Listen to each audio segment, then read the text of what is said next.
வணக்கம். கும்பகோணம் பாட்டி சமையலுக்கு உங்களை அன்போடு வரவேற்கிறது சுபா பாஸ்கர். இன்றைக்கி நம்ம தக்காளி கடையில் பார்த்துடலாம். இட்லி தோசைக்கான சரியான டிஷ் இது. இதுக்கு தேவையான பொருட்கள்: தக்காளி 4 தக்காளி எடுத்துக்கோங்க. சின்ன தக்காளியாக இருந்தால் 5 எடுத்துக்கலாம். 2 வெங்காயம், பச்சை மிளகா 5 பச்சை மிளகா, ஒரு 4 பல் பூண்டு போதும். அதுக்கப்புறம் கொஞ்சம் கொத்தமல்லி. இவ்வளோ தான் இதுக்கு தேவையான பொருள். பார்க்கலாம். ஒரு சின்ன குக்கர் எடுத்துக்கோங்க. அதில் இந்த 4 தக்காளி, அப்புறம் 2 வெங்காயம், இப்போ நம்ம கட் பண்ணி வச்சோம் இல்லையா, எல்லாத்தையுமே இதில் போட்டுக்கோங்க. பூண்டு, கொத்தமல்லி, பச்சை மிளகா, இது அத்தனையும் இதுக்குள்ளே போட்டு வச்சுக்கோங்க. இதோட 1 ஸ்பூன் மிளகாத்தூள் போட்டுக்கோங்க. கொஞ்சமாக மஞ்சத்தூள், ஒரு சிட்டி மஞ்சத்தூள் போகிறோம். இது போட்டுட்டு கொஞ்சமாக சோம்பும் போட்டுக்கோங்க. எவ்வளோ சோம்புன்னு கேட்டிங்கன்னா இவ்வளோ சோம்பு போகிறோம். இது போட்டிருக்கோம் இல்லையா, ஒரு ஸ்பூன் சோம்பு இதை போட்டுக்கோங்க. இதோட 1 டம்ளர் தண்ணியையும் ஊற்றுறேன் நான். 2 டம்ளர் தண்ணி கூட நீங்கள் ஊற்றுங்க. இப்போது தக்காளி வெங்காயம்லாம் நான் அதிகமாக எடுத்துருக்கனால 2 டம்ளர் தண்ணி இதில் ஊற்றிடுறேன். ஓகே, இதை அடுப்பில் வச்சுருங்க. அடுப்பில் வச்சு குக்கரை மூடி போட்டு மூடிடுங்க.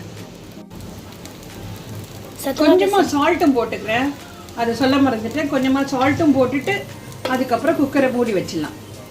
இது மாதிரி நல்லா வெந்திருக்கும். தக்காளி வெங்காயம் பூண்டு நம்ம போட்ட எல்லாமே வெந்திருக்கும்.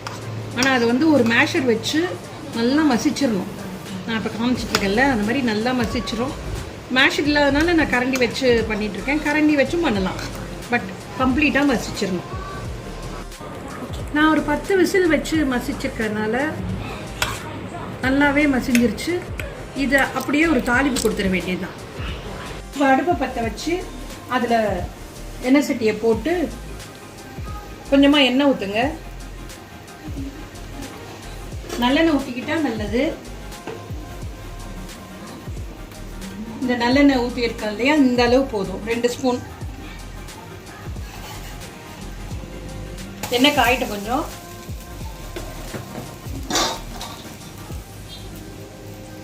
அதில் கடுகு,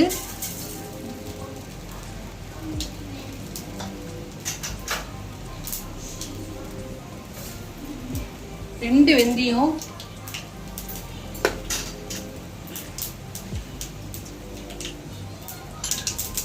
கொஞ்சம் சீரகம்,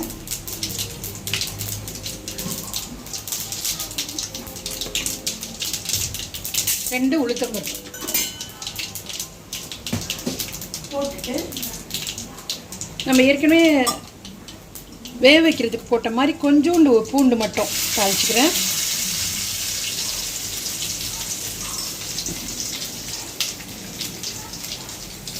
நல்லா சாட்டே பண்ணிக்கோங்க. அதுலேயே இந்த வெங்காயத்தையும் ஒரு 10 வெங்காயம் போட்டு அதையும் போட்டு சாட்டே பண்ணிக்கோங்க.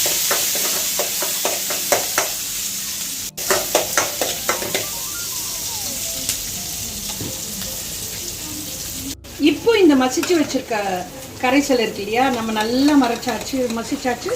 இது இன்னும் நல்லா வேணும்னா மசிச்சுக்கோங்க. மசிச்சுட்டு இந்த தாளிச்சதில் இதை நம்ம கொட்டிட வேண்டியதுதான்.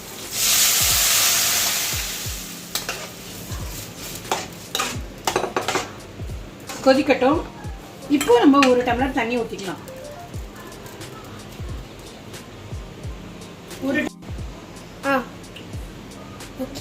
இப்போ இதே கரைசல்ல 1 டம்ளர் தண்ணி ஊற்றிக்கலாம்.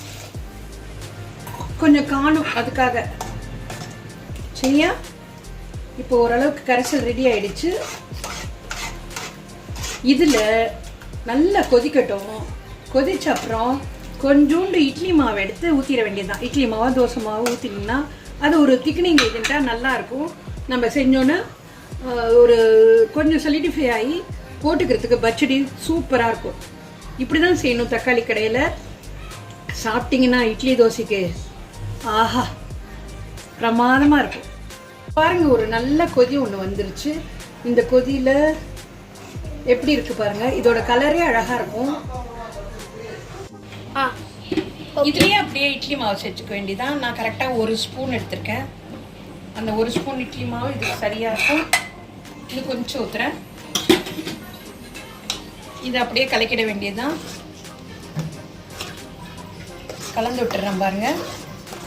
ரொம்ப லேட்டாக கலந்தீங்கன்னா இட்லி மாவு அப்படியே வெந்து ஒரு இடத்துலயே நிற்கும். கலக்கி விட்டுருங்க. அவ்வளோதாங்க, சுவையான தக்காளி கடையல் ரெடி. மேலே கொஞ்சம் கருவேப்பிலையை கிள்ளி போட்டால் ஃபுல்லாக தக்காளி கடையல் முடிஞ்சிருச்சு. கருவேப்பிலை ஒரு 4-5 இனுக்கு போடுறேங்க இதில். இப்போ நல்லா இருக்கும். எப்படி இருக்குது பார்த்தீங்களா? கலர்ஃபுல்லாக அழகாக, சாப்பிடவும் டேஸ்ட்டாக இருக்குங்க. எப்படி கும்பகோணம் பாட்டி சமையல் கலக்கலா?